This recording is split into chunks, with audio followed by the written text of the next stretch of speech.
This is Dan Bolen, and I'm a host of our podcast, The Courage to Be Courageous, where people from all walks of life internationally can come and hear about people that embrace their fear and use courage to get through it. We want to welcome all of you to our podcast today. We have, I think, a real special guest today. Again, it's my international. I'm going back to Canada again for the second time, the second guest.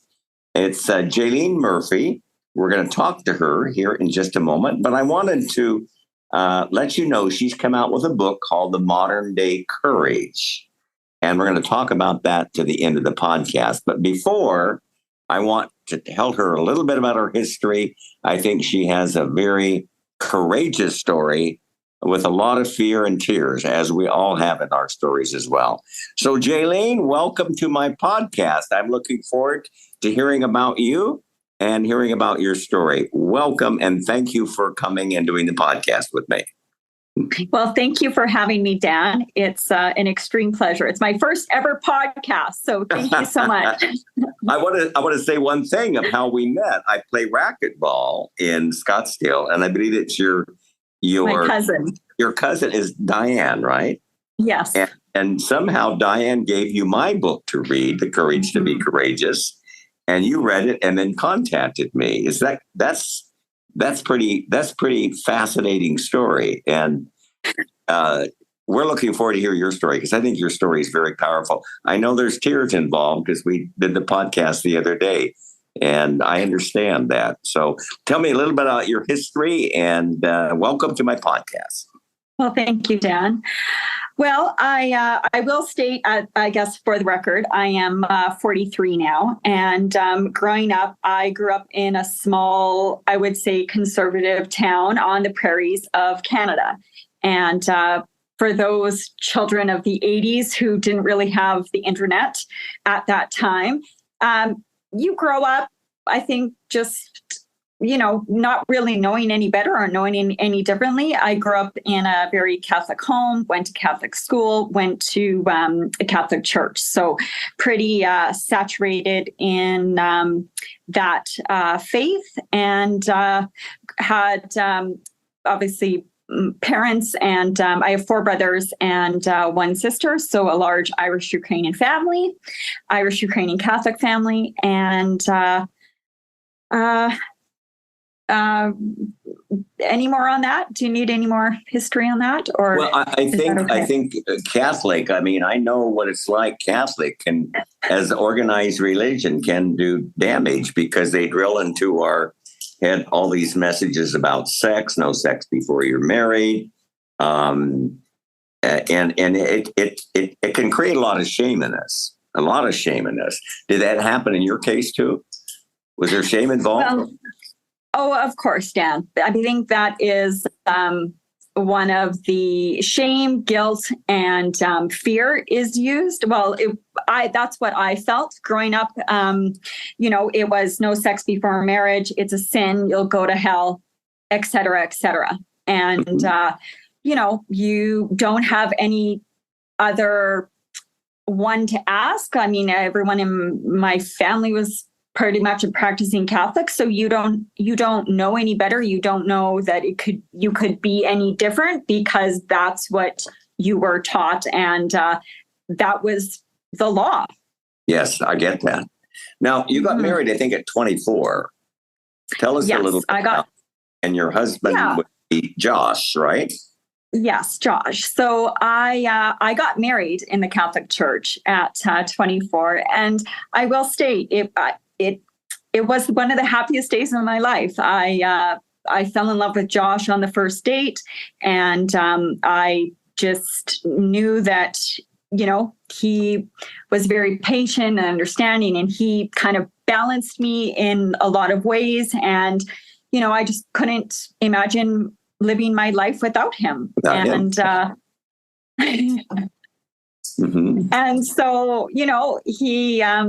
he married me in the Catholic Church, and because he was not practicing Catholic or really practicing a religion, so he really was generous, I think, and was very gracious and allowing me to have that, because at that time there was no possible way of not getting married in the Catholic Church. I don't know how to, I know other people maybe can get married in different ways, but at that time, I just could not see any other possible way to get married except for in the Catholic Church. And that was important to you. And he did that. You became Catholic, so to speak, so he could give that gift to you. Would that be a fair statement? Yeah. Well, he was baptized, I think, Lutheran, so that did help. But it would not have, I don't think it would have been his first choice. I think he probably would have wanted to get married in the mountains or something with nature. Yeah.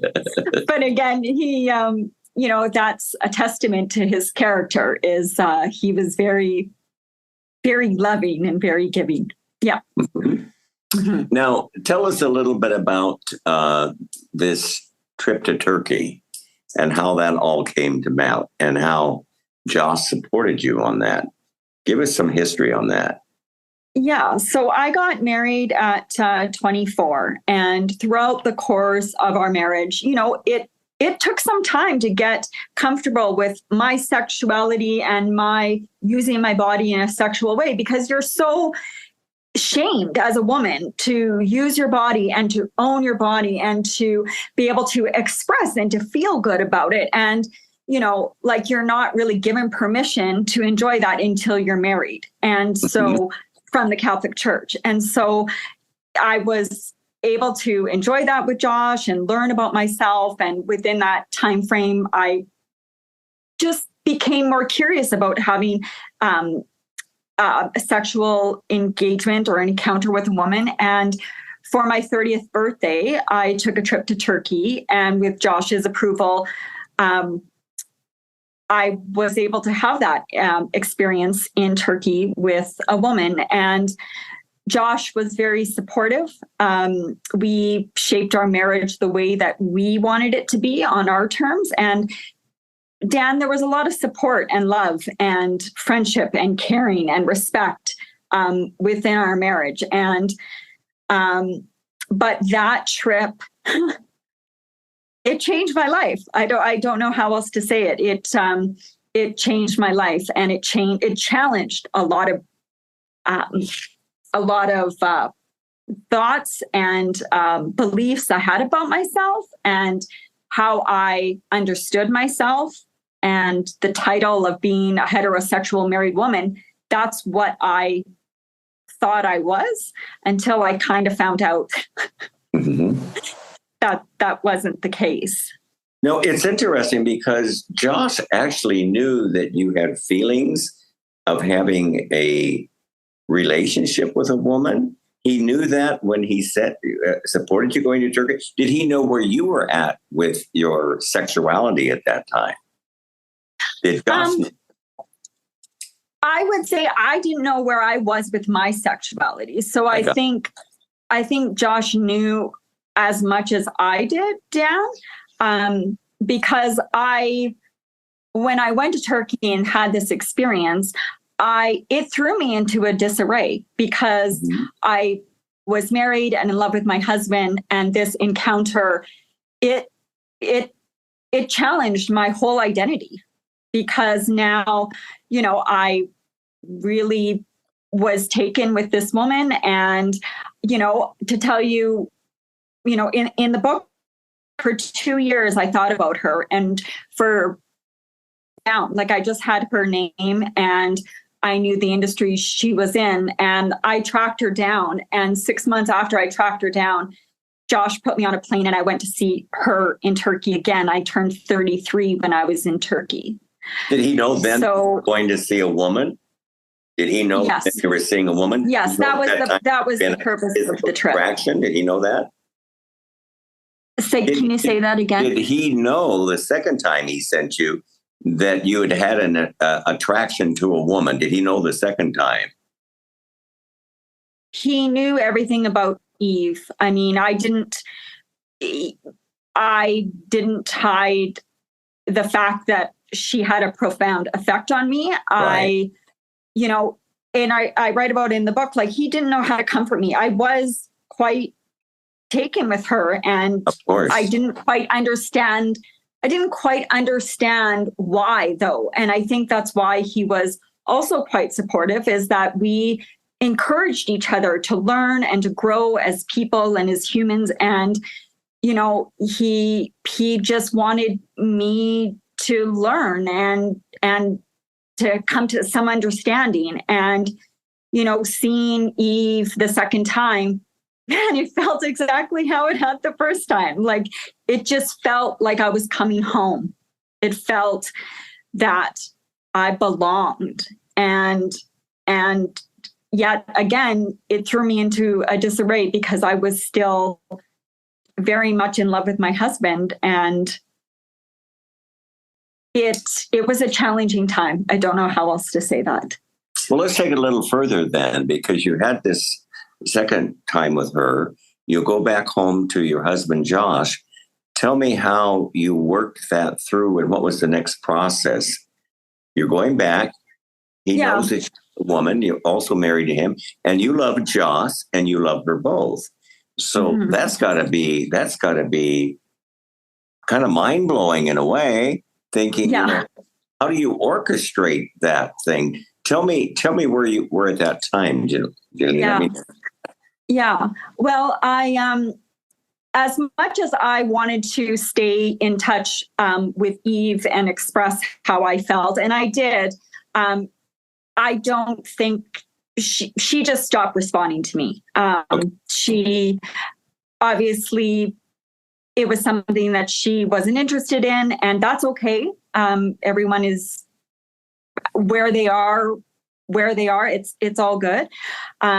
So she just kind of fell from the wayside. And again, it wasn't until really 2018 that I really knew that it was not just this one woman in Turkey, that it really was that I really like women. And it wasn't an instant, like from when I had my first interaction when I was 30 until 38, it was a slow unraveling of things. And every step was understanding of myself and growing and understanding the complexity of sexuality. And, you know, when I write in my book about this, I was on a beach in Kelowna, and, you know, I was on the beach and I was looking at women and I was looking at men and I was looking at women and I was looking at men. I was like, God, they're both beautiful.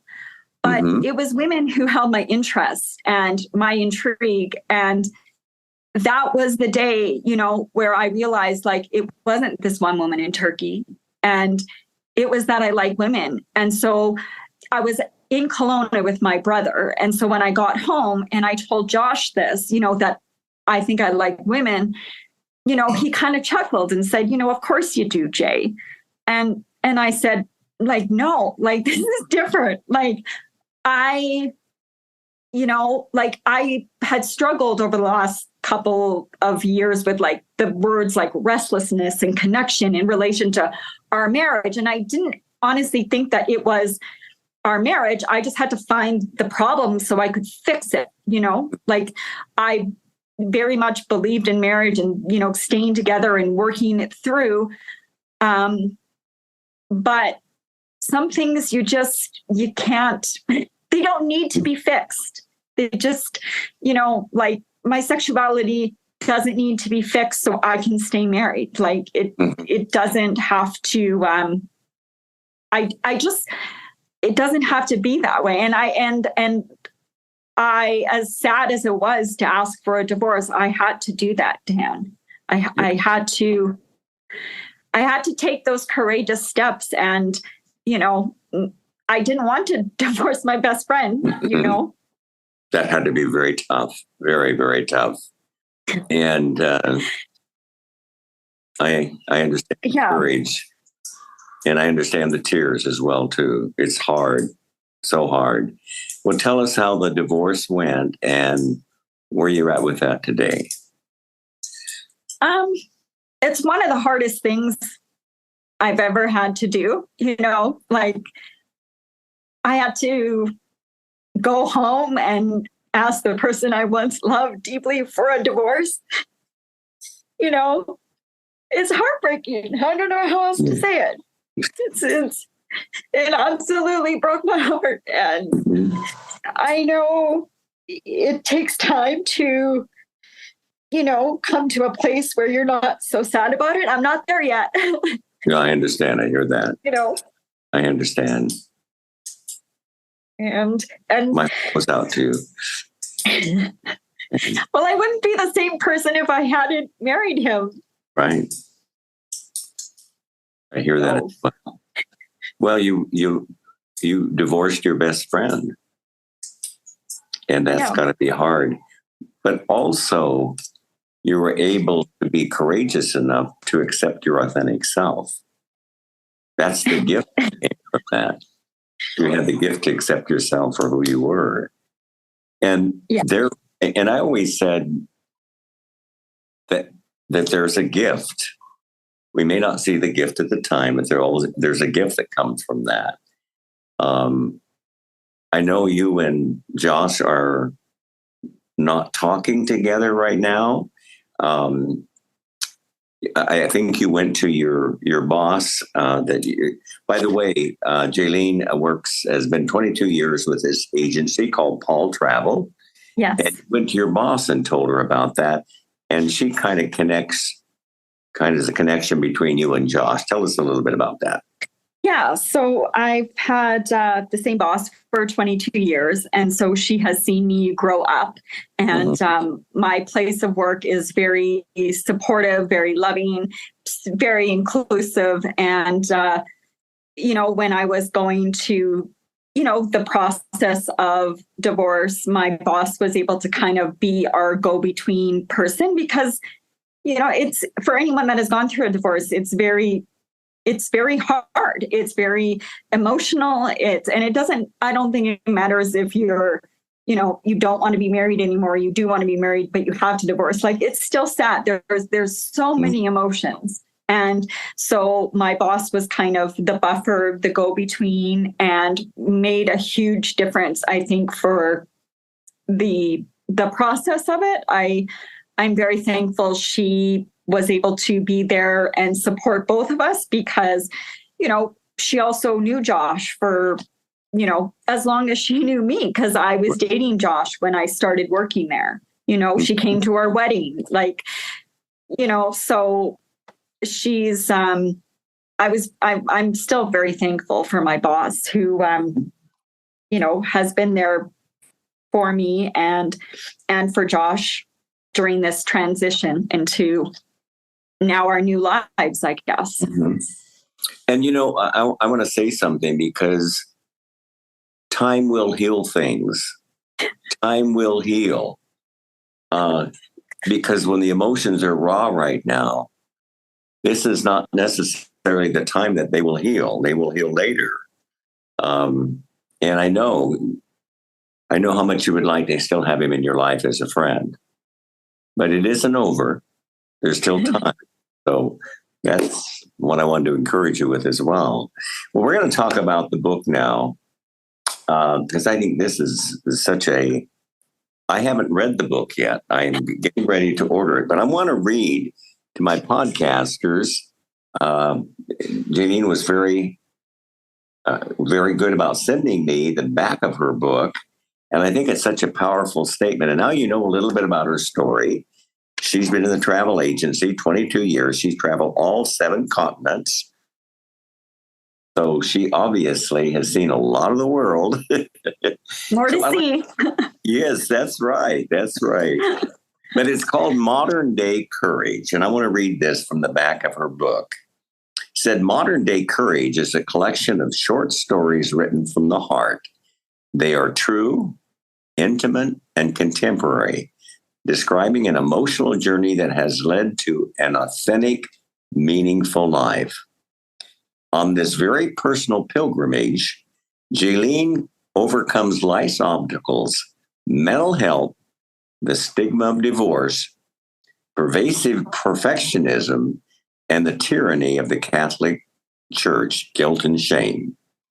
Readers facing similar trials will find value and support within these pages. Drawing from experience, Jalene has blazed a path for others. The author deals with the complexities of our modern world, and her insights will speak to anyone looking for self-knowledge.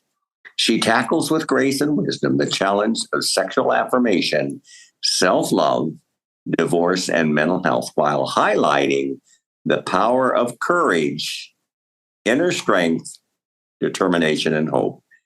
This book is essential reading for anyone wishing to discover self. Doing so requires work, hard work, but the reward is inner peace. Your life will never be the same and never better. Powerful comment. Beautifully written. Tell us a little bit about the book. I think it's 66 pages. It's 66 pages. And I believe it's you could sit down, one afternoon and read it. And I was telling you earlier, Dan, I never intended to write a book, but I believe that my book, I wrote it because it is my intention to help other people. And if I can be true to the story and true to how I felt in those times, maybe people will see themselves in it, and to know that with courage, they can overcome, because it's not easy. I mean, for years I felt like I had a cement truck on my chest. To be able to keep moving forward and taking those baby steps, hope and courage, it requires all of it. And I will also speak to, you always talk about community, that community of care to have, even if it's just one person, that can make a huge difference in your life, and to wanting to stay here and to be here and to work through it. Because it's, I've listened to a lot of your podcast, and, people are dealing with big and heavy things. It's not something that you can just flick the switch and now I have an easy life. Life doesn't work that way. It doesn't work. I can't even find the life switch.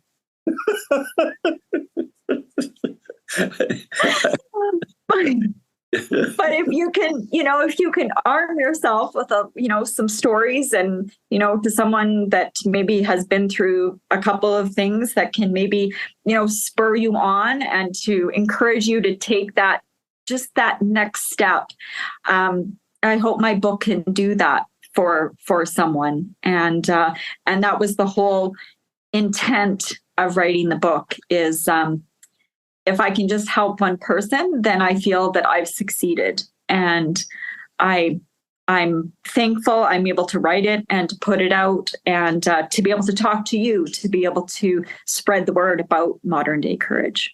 Excellent. Jalene and I are so similar in that way. Neither of us decided to write a book. I did it for my own cathartic reason. And then also because I wanted my family to read it, because I was disfellowshipped from the church and they won't have anything to do with me. But there was a gift that came from it. Once you're able to get your story out there, I think it's a way of doing self-healing for yourself. And it's also a way of realizing that you can help some other person in your life. And that's the reason I went public. And that's the reason I do the podcast. If one of my podcast listeners can learn something from my story and your story, Jalene, that's why we did it, isn't it? Mm-hmm. To be able to help others by our pain, to see their strength, to get through their own fear and get courage like you and I did. I really applaud you on that. That is incredible. Great story on that as well. Well, I just want to ask one question, because we talked a little bit about you having brothers and sisters. I think you said you have 4 brothers and 1 sister. Yes. You did come out to them, and you came out to your dad. And tell us a little bit about how that was courageous. Tell us a little bit how that occurred. Well, once kind of everyone in my family knew that I was going to get a divorce, and kind of going down that route, I also had to let them know that, you know, there is a reason why I'm getting a divorce. And, you know, I came out to each of my siblings at different times when I was ready, because I know each of them are very different. And my dad was the last one. I had to really, I read a lot of quotes, courageous quotes by Winston Churchill and Rumi and Helen Keller, and like just to really, you know, buffer up that strength. And, you know, I came out to him. I mean, we were, I think, out at my parents' farm by the dugout. And I just said, Dad, I have something to tell you, when, you know, to say that I was going to get a girlfriend. And, you know, I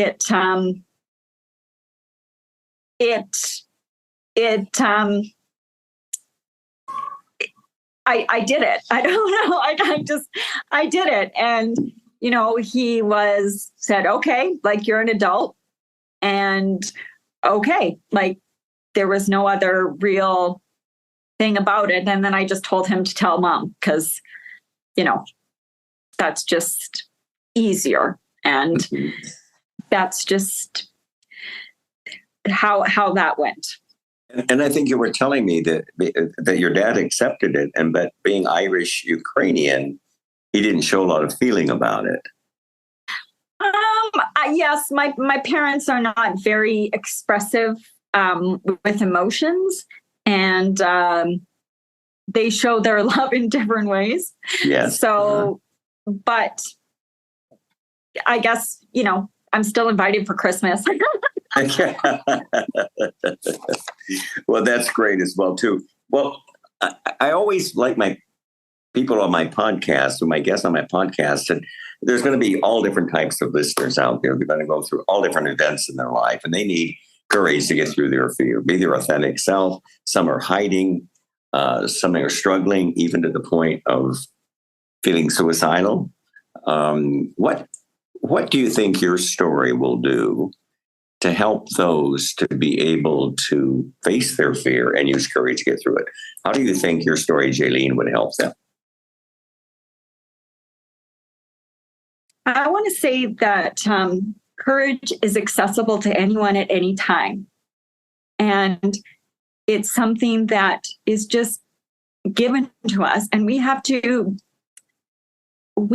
be able to dig into that courage. And because it's going to be hard, I'm not going to lie to you. Mm-hmm. It is very hard, and it is terrifying. And you say use the word embrace, and I would say endure. You have to endure something, because I didn't want to really embrace it. I really didn't want to, Dan. I had to endure different things and to come out on the other side. And I want to say to listeners who are struggling that there's nothing wrong with you. Mm-hmm. You know, you are perfect the way you are. There's nothing you need to change about yourself. Nothing. And to be told that you have to change and be something that who you're not, that is a falsehood. It is a falsehood. It is a falsehood. And you are loved. And I want you to know that you are loved. I love you. Dan loves you. And there is nothing wrong with you. That's what I want to say, Dan. That is so incredible. And another thing, too, when you love yourself for your authentic self and who you are, you will give that love to others. And I said it before, if you are hiding who you are and not your authentic self, the love that you're giving of others is inauthentic, because you're inauthentic with who you are. Until you get authentic with who you are, you can't give that authentic love to someone else. And I think you just really, really touched my heart, because it's about dealing with the shame, and it's complex. Comes from religion, comes from society, comes from our parents. But until you come to a place where you love and accept you who you are, then that's when you can give not only yourself to others, but you can give them courage and power. That's my comment. Thank you so much. It's been such a gift having you on my program. Thank you, Dan, for having me. And I really am encouraged by the story you tell. The story you told, it's called Modern Day Courage, and they can find it on Goodread and also on Amazon and Barnes and Nobles. And Barnes and Noble. Yes, and it's also on ebook as well. It's on ebooks as well. Thank you so much for my guest. And thank you so much for the courage that you use to get through your fear and be who you authentically are. Thank you, Jalene. Thank you, Dan. Take care. Bye-bye. Bye-bye.